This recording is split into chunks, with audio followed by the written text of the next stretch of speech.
मेघनाद सोता है शराब पी के। ये रावण के बेटे का हाल है जिसको सूरवीर कहा जा रहा है।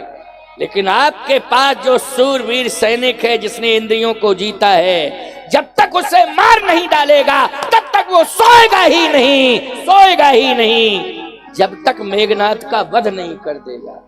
बोलो भाई, यही प्रतिज्ञा है ना लक्ष्मण की, मैं सोऊंगा नहीं। ये विशेषता है आपके बेटे की। आपके पास जो इंद्रिय जीत है, इंद्र को तो कोई भी जीत सकता है, ऐसी बात नहीं है, क्योंकि इंद्र का कल्चर बहुत अच्छा नहीं है। वज्र भले ही मिल गया इंद्र को, लेकिन उसका कल्चर, उसका कैरेक्टर ठीक नहीं है। बात तो यही है। आप कहो महाराज कैसी बात कर रहे हो, मैं सही कह रहा हूँ। अच्छा बोलो भाई, गौतम ऋषि कितने अच्छे महात्मा थे, बहुत बढ़िया साधु थे कि नहीं थे? भजन करते थे, यजन करते थे, लेकिन उनके परिवार को बर्बाद करने में किसका हाथ है? जल्दी बोलो। पाकिस्तान का इंद्र का ही हाथ है। इंद्र गया और अहिल्या के साथ छल किया उसने, पूरा परिवार तहस नहस हो गया। बोलो मैं गलत कह रहा हूं तो बताना। ये तो ग्रंथ साक्षी हैं, प्रमाण दे रहे हैं ग्रंथ। ये इंद्र की करतूत है। इतना बढ़िया परिवार, इतना बढ़िया परिवार, भजन करने वाला साधु, तपस्या करने वाला साधु, लेकिन छल कर दिया और पूरा परिवार, आश्रम तहस नहस कर दिया। इसलिए गौतम ऋषि ने इंद्र को श्रापित किया है, तू सहस्त्र योनिज हो जा। ये श्राप मिला है गौतम ऋषि का। तेरे रोम रोम से दूषित रक्त निकलेगा। अच्छा एक बात बताओ, जिस व्यक्ति के रोम रोम से दूषित रक्त निकले, बदबू आएगी कि नहीं आएगी? जल्दी बोलो। उसके पास कोई बैठना पसंद करेगा क्या?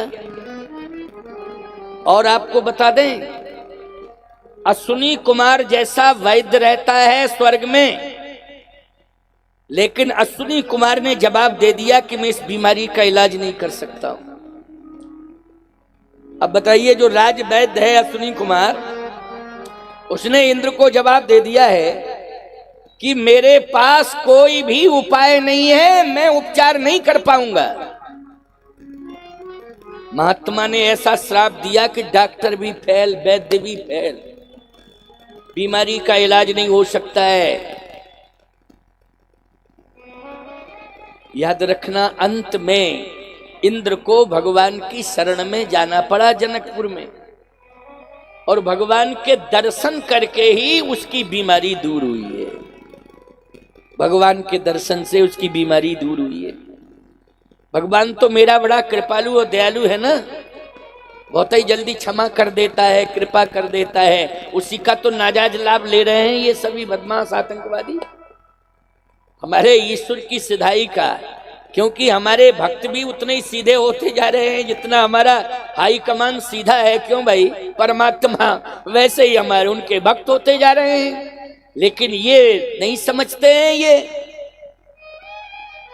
कि विनय न मानत जलद जड़ गए 3 दिन बीत, बोले राम सकोप तब भय बिन होए न प्रीत। ये भी हमारे हाई कमान का आदेश है कि भय बिन होए न प्रीत।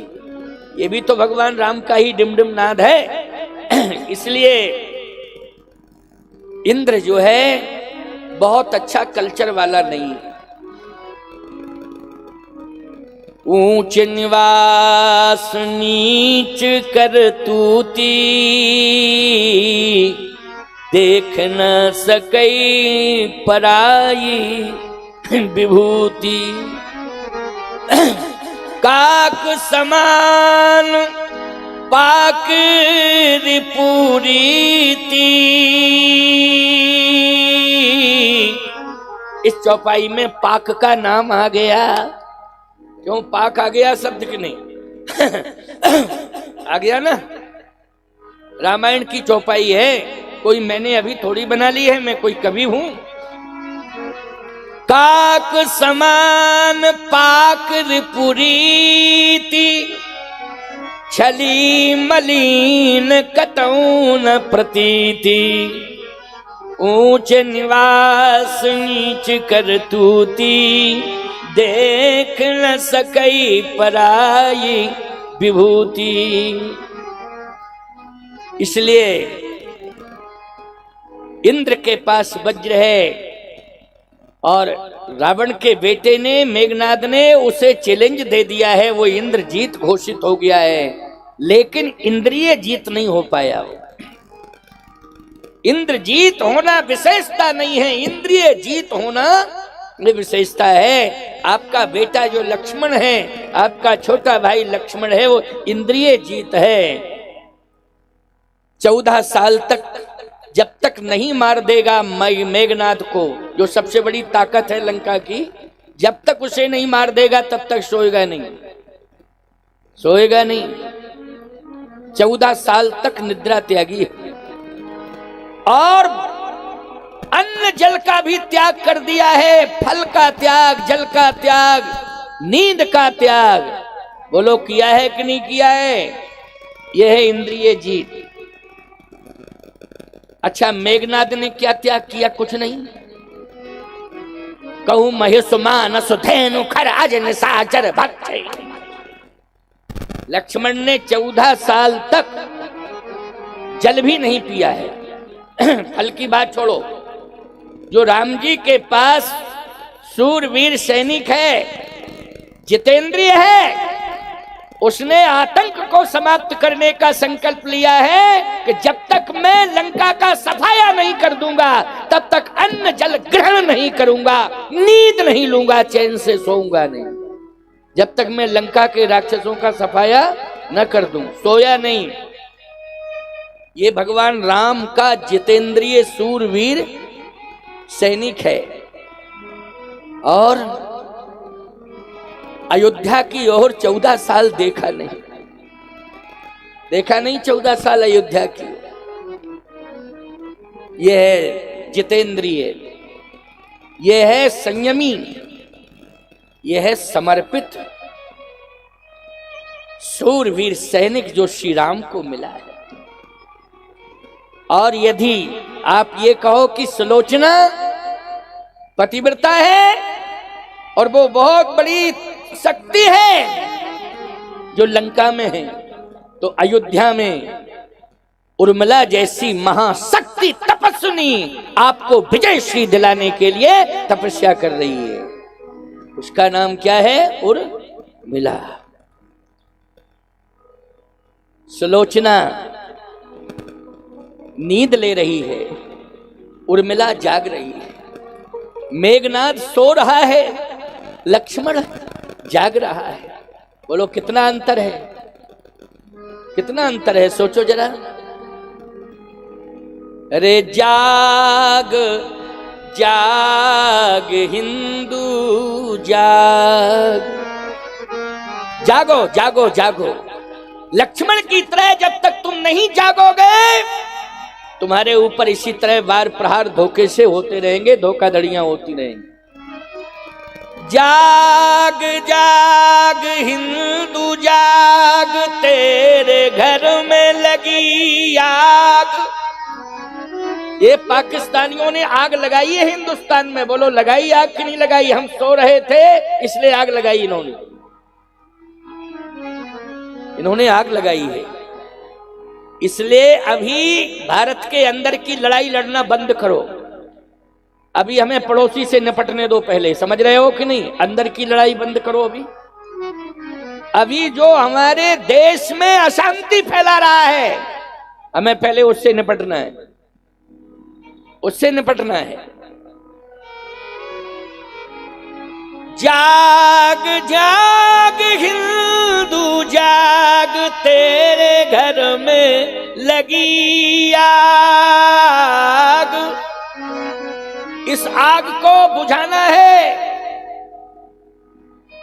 और ये आग तभी बुझेगी जब हम इन आतंकवादियों का सफाया करने में सफल हो जाएंगे। हमारे देश की आग बुझ जाएगी, अभी धधकती रहेगी आग।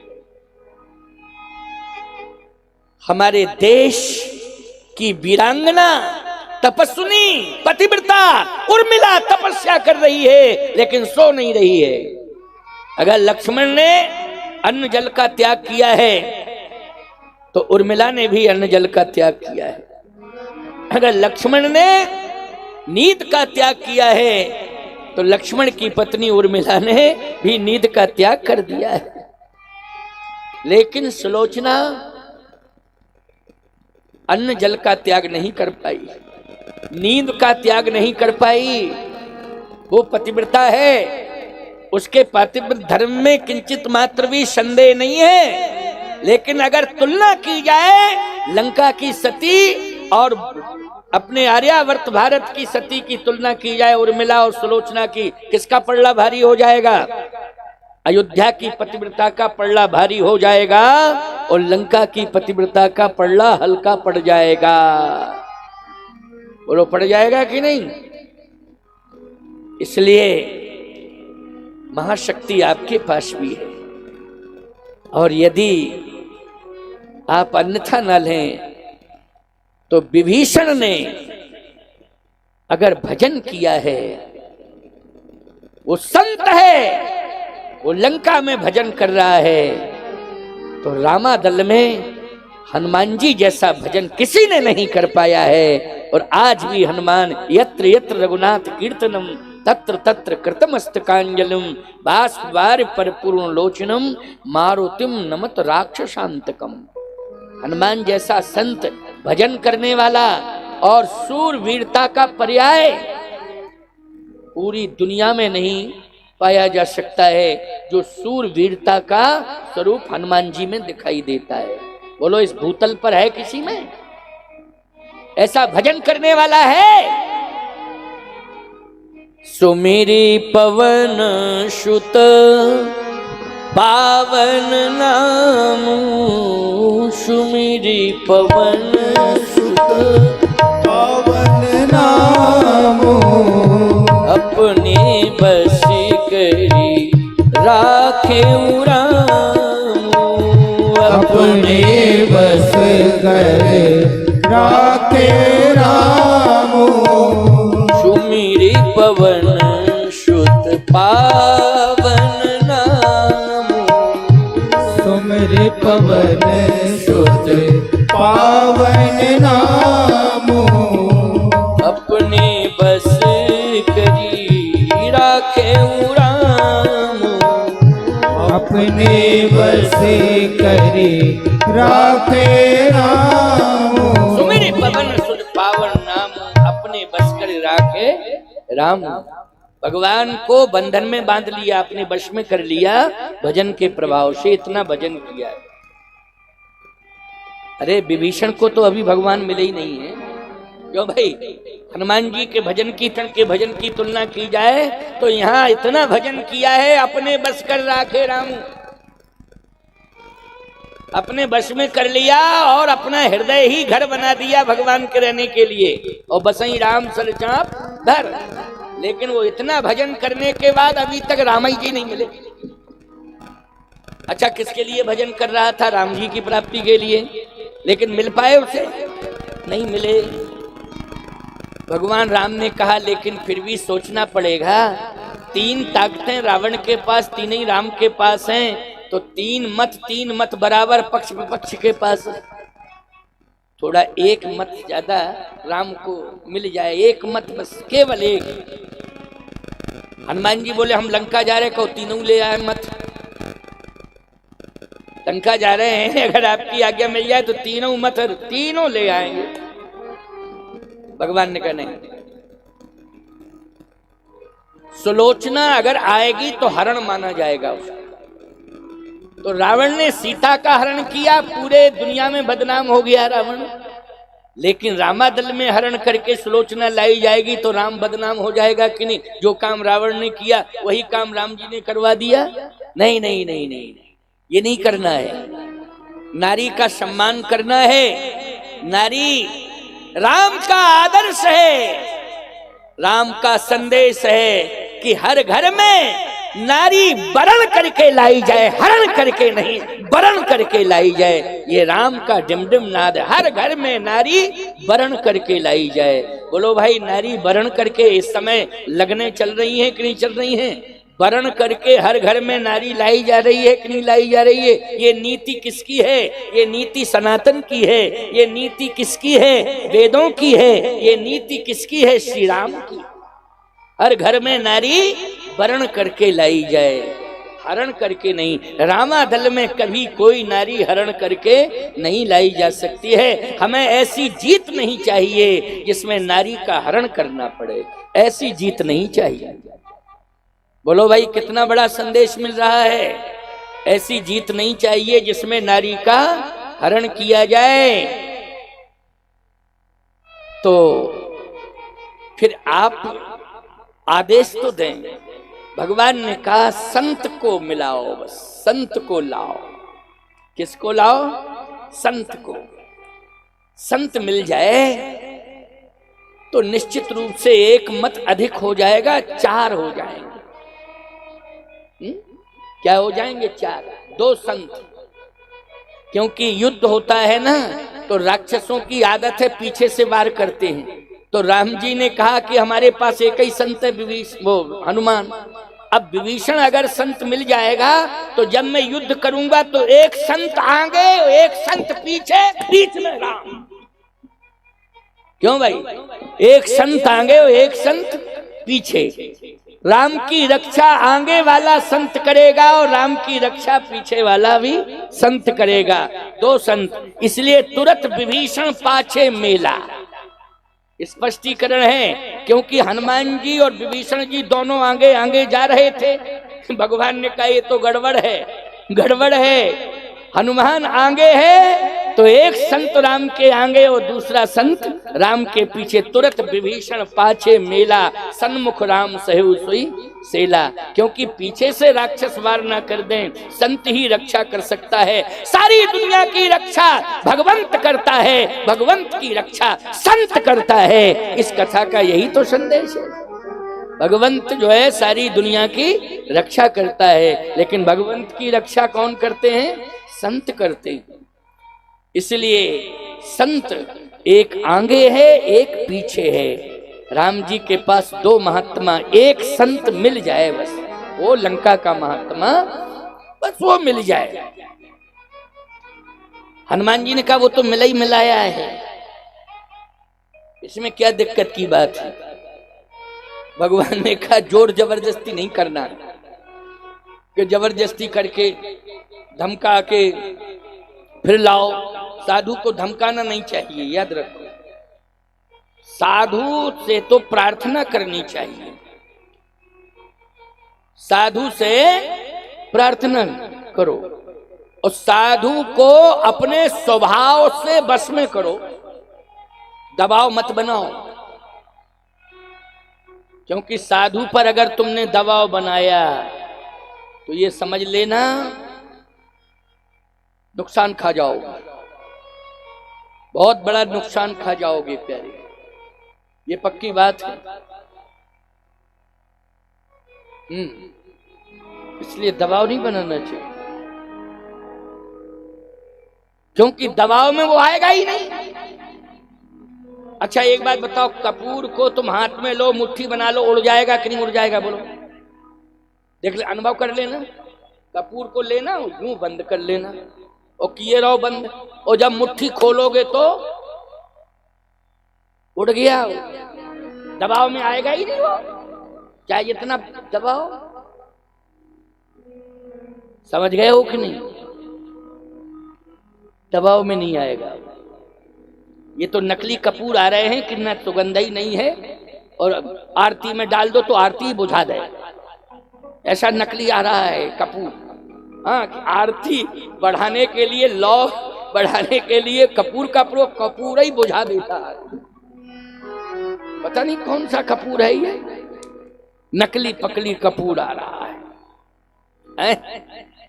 असली कपूर हाथ में दबाइए मुट्ठी में, लेकिन वो ज्यादा दिन टिकेगा नहीं, कुछ मिनट नहीं तो कुछ घंटे में उड़ ही जाएगा, उड़ जाएगा वो। असली होना चाहिए, लेकिन उसमें गारंटी क्या हो? असली गारंटी हो। हाँ, असली। अच्छा एक बात बताओ, नकली जहर पीने से कोई मरता है, वो असली जहर पीने से कोई बचता नहीं है। वो बच गया तो असली नहीं था, वो या असली था तो पिया नहीं, नाटक किया। बात क्लियर है, पिया ही नहीं, वो नाटक किया है। और यदि पी लिया तो असली नहीं था। असली तो असली होता है, असली असली होता है। इसलिए भगवान ने कहा संत की जरूरत है और दबाव नहीं बनाना है। बहुत ही विश्वास में लेके श्रद्धा भाव से प्रार्थना करके तब यदि मेरे पास लाओगे तो मैं स्वीकार करूंगा, और यदि दबाव में लाओगे तो मैं हाथ जोड़ लूंगा। इसलिए संत के साथ व्यवहार अच्छा करो और कभी दबाव में नहीं लेना, हमेशा विनम्रता का परिचय ही देना। समझ रहे हो ना? शायद एक सज्जन बोले, महाराज असली नकली की पहचान, असली नकली की पहचान बहुत समय लग जाएगा पहचान करने में।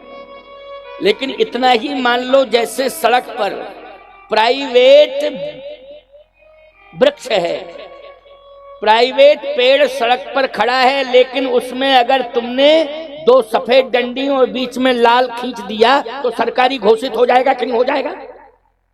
बोलो भाई, सरकारी हो जाएगा घोषित कि नहीं हो जाएगा? जल्दी बोलो। भले ही प्राइवेट पेड़ है, प्राइवेट वृक्ष है, लेकिन अगर उसमें दो सफेद और एक लाल, ये तीन निशान लगा दिए तो सरकारी घोषित हो गया। अब तुम कुल्हाड़ा बिल्कुल नहीं चला सकते हो, नहीं जेल जाओगे, क्योंकि सोशल मीडिया फोटोग्राफी हो जाएगी, तुरंत जो है तुमको गिरफ्त में ले लिया जाएगा, अपराधी सिद्ध कर दिया जाएगा। ऐसे ही धोखे से भी अगर किसी ने तीन डंडे लगा लिए तिलक के, तो समझ लेना भगवान का हो गया, छूना नहीं। भगवान का हो गया, छूना नहीं। उसका अगर वो छल करेगा तो भगवान ही उसका हिसाब ले लेंगे, इंतजाम कर देंगे। बोलो भाई, कौन? भगवान ही इंतजाम करेंगे। तुम मत रिक्स लेना, याद रखना, तुम सावधानी बरतना। इसलिए ये जो तिलक दिखाई दे रहे हैं ना, ये भगवान के दासत्व की पहचान है कि हम भगवान के दास हैं। बोलो है कि नहीं? हम भगवान के दास हैं, ये दासत्व की पहचान है।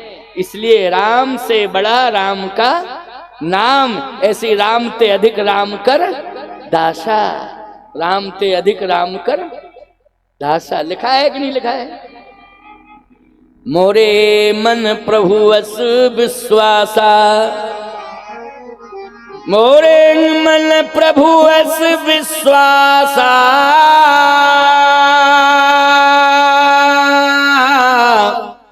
राम ते अधिक राम कर दासा।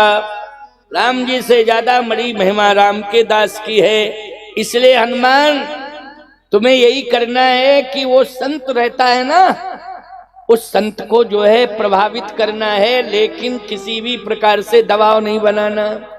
और यदि राम को कहीं मिल गया ना वो साधु, तो कंफर्म हो गया कि विजय मिल ही जाएगी। बोलो, मिल जाएगी विजय कि नहीं? इसलिए साधु संत महात्मा भजन कर रहे हैं, वो देश को समर्पित कर रहे हैं। और इस समय मैं भी अपील कर रहा हूं कि साधु संत महात्मा जितने भजनानंदी हैं, वो राष्ट्र के लिए भजन कर रहे हैं और राष्ट्र को समर्पित कर दें। बोलो, कर दें कि नहीं? ये हमारी सबसे बड़ी ताकत होगी, ये सबसे बड़ा खजाना होगा, और ये सबसे बड़ी सफलता होगी। ये सबसे बड़ी सफलता होगी प्यारे। आज देश के लिए हमें जीना है, देश के लिए मरना है, देश के लिए जीना है। क्योंकि देश बचेगा तो हम बचेंगे, हमारा घर बचेगा, हमारा परिवार बचेगा, हमारे मठ मंदिर बचेंगे। और अगर देश नहीं बचेगा, यही तो किया था औरंगजेब ने। बोलो, जब मुगलों का कब्जा हुआ तो मंदिर नष्ट किए गए कि नहीं किए गए? और तुम्हें प्रमाण है, तुम्हारे पड़ोस में अयोध्या राम जन्मभूमि का, बोलो कितना संघर्ष करना पड़ा। इन मुगलों के कारण ही संघर्ष करना पड़ा, हजारों हिंदू मरे, तब आज सफलता मिल पाई। 500 साल बाद बोलो सफलता मिली कि नहीं मिली? कितना संघर्ष करना पड़ा, कितनी जानें गई हैं, कितनी बेटियों की, बहनों की चूड़ियां टूटी हैं, बोलो सिंदूर गया है, बोलो युद्ध कई बार हुआ है ना। अभी अभी की घटना तुम लोगों के याददाश्त में होगा, सन 90 के दशक में बोलो कितना बड़ा संघर्ष हुआ था, खूनी संघर्ष हुआ था कि नहीं हुआ था? तब आज बड़ी मुश्किल से सफलता मिल पाई। इसलिए ये भूल नहीं करना है कि कहीं हमारे बने हुए मंदिर, हमारे परिवार उजड़ जाएं। इसलिए हिंदुओं जागना है, अब सोना नहीं है। बहुत सो लिए हो, बहुत नींद आई है, लेकिन अब नींद का त्याग करो, अब तुम जाग जाओ। जागने का अर्थ यह है कि राष्ट्र के लिए कुछ करो। किसके लिए करो? राष्ट्र के लिए करो। हमारी सोच राष्ट्र को सफल बनाने के लिए, हमारी शक्ति राष्ट्र के लिए समर्पित होनी चाहिए।